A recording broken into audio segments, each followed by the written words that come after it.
ನೀವೊಬ್ಬರೇ ಯಾವಾಗಲೂ ಚಪ್ಪಾಳೆ ತಡ್ತಿರಲ್ಲ ಯಾಕೆ? ತಿಂಡಿ ಹೊರಗಿದೆ.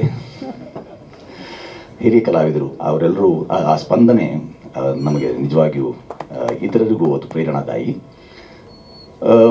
ಇಲ್ಲಿ ನಿರ್ದೇಶಕರ ಜಾಣ್ಮೆ ಎಂಥದ್ದು ಅಂತ ಹೇಳಿದ್ರೆ, ಸ್ವತಃ ಬೇರೆ ಬೇರೆ ವಿಭಾಗದಲ್ಲಿ ಕೆಲಸ ಮಾಡಿದಂಥವ್ರು ಅವರು ಹೇಳಿದ್ರು, ನಾನು ಸ್ವಲ್ಪ ದುರ್ಲಭ ಅಥವಾ ಕಷ್ಟವಾಗಬಹುದು ಕೆಲಸ ಮಾಡೋದು ಅಂತ. ಯಾರ್ಯಾರು ಯಾವ್ಯಾವ ಕಾರಣಕ್ಕಾಗಿ ಇಂಥ ಎಲ್ಲ ಹರಿಗಿ ಬಿಡ್ತಾರೋ ಅಥವಾ ಯಾವ ಕಾರಣಕ್ಕಾಗಿ ಹಾಗೆಲ್ಲ ಅವರು ಪೂರ್ವಕರ ಪೀಡಿತರಾಗಿರ್ತಾರೆ ಹೇಳೋಕ್ಕಾಗೋಲ್ಲ.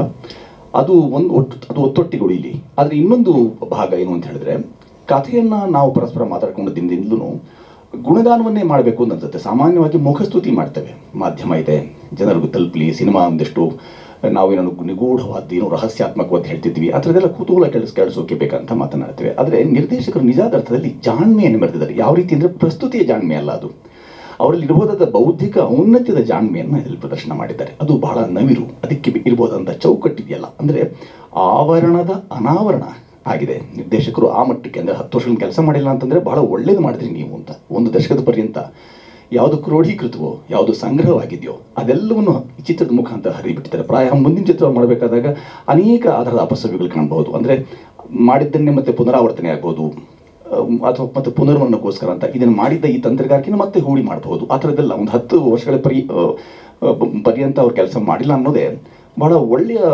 ಇದು ಚಿತ್ರಕ್ಕೆ ಒದಗಿ ಬಂದಿದೆ ಅಂತ ಅನಿಸುತ್ತೆ.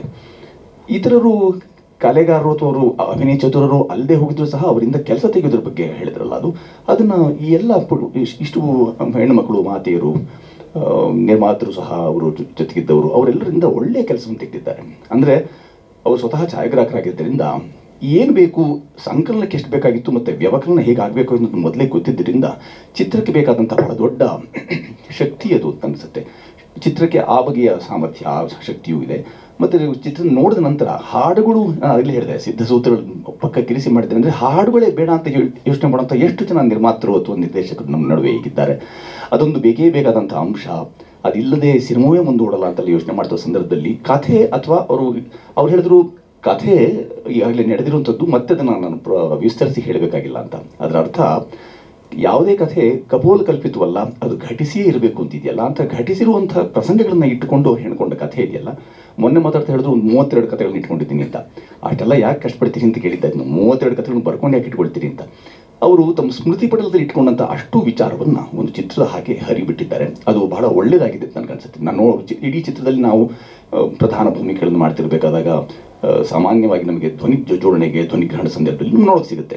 ಹಾಗೆ ನೋಡೋಕೆ ಸಿಕ್ಕಾಗ ನನಗೆ ಕಂಡಿತ್ತು, ಚಿತ್ರೋತ್ಸವಗಳಿಗೂ, ಏಕತೆರೆ ಪರದೆಗಳಿಗೂ ಅಥವಾ ಬಹುತೆರೆಗಳೇನಿವೆಯಲ್ಲ ಅವೆಲ್ಲದಕ್ಕೂ ಬಹಳ ಒಳ್ಳೆಯದಾಗಿ ಒಳ್ಳೆ ಮಾತನ್ನು ಲಹರಿ ಸಾಹೇಬರು ಹೇಳಿದ್ರು. ಇದೊಂದು ಬರುವ ಕಾಲ, ಇದೊಂಥರ ಮನ್ವಂತರದ ಕಾಲ. ಈಗ ಮತ್ತೊಮ್ಮೆ ವಿರುದ್ಧಾತ್ಮಕ ದಿಕ್ಕಿನಲ್ಲಿ ಮತ್ತೆ ಎಲ್ಲರೂ ಅದನ್ನು ಸ್ವೀಕರಿಸುವ ಪ್ರೇಕ್ಷಕ ಮಹಾಪ್ರಭುಗಳು ಅದನ್ನು ಮನ್ನಿಸುವ, ಮಾನ್ಯ ಮಾಡುವ ಕೆಲಸವನ್ನು ಮಾಡ್ತಿದ್ದಾರೆ ಅನ್ನೋದಾದರೆ, ಈ ಚಿತ್ರಕ್ಕೆ ಬೇಕಾದಂತಹ ಅಷ್ಟು ಆಶ್ರಯ, ಆಸರೆ ಮಾಧ್ಯಮದ ಮುಖಾಂತರ ಅದು ದಕ್ಕೋದು ಸಾಧ್ಯವಾಯಿತು ಅಂತಂದರೆ ಒಳ್ಳೆಯದಾಗುತ್ತೆ.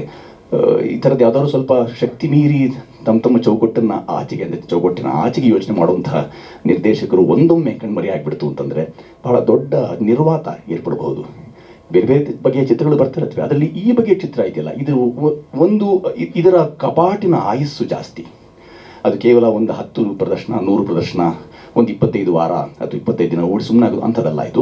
ಇದರ ಕಪಾಟಿನ ಆಯಸ್ಸು ಜಾಸ್ತಿ. ಯಾಕೆಂದರೆ ನಿಮಗೆ ಚಿಂತನೆಗೆ ಒರೆಗೆ ಹಚ್ಚುವಂಥ, ಅಂದರೆ ನಿಮ್ಮ ಒರೆಗಲ್ಲಿಗೆ ಹಚ್ಚುವಂಥ, ನಿಕಷಕ್ಕೆ ಒಡ್ಡುವಂಥ ಕೆಲಸವನ್ನು ಈ ಚಿತ್ರ ಅಡಕ ಮಾಡ್ತಾ ಇದೆ ಅನ್ನೋದು ಚಿತ್ರತಂಡ ಹೇಳದೆ ಉಳಿದ ಮಾತು. ಹಾಗಾಗಿ ಅವರು ಹೇಳದೆ ಉಳಿದ ಮಾತುಗಳನ್ನು ನಿರ್ಮಾತೃ ಮತ್ತು ಇಲ್ಲೆಲ್ಲ ಸೇರಿದಂಥ ಎಲ್ಲ ಮಹನೀಯರು ಅವರು ಪರವಾಗಿ ನಾನು ಇದನ್ನು ನಿಮ್ಮಲ್ಲಿ ನಿವೇದಿಸ್ಕೊಳ್ಳೋಕೆ ಇಷ್ಟಪಡ್ತೇನೆ.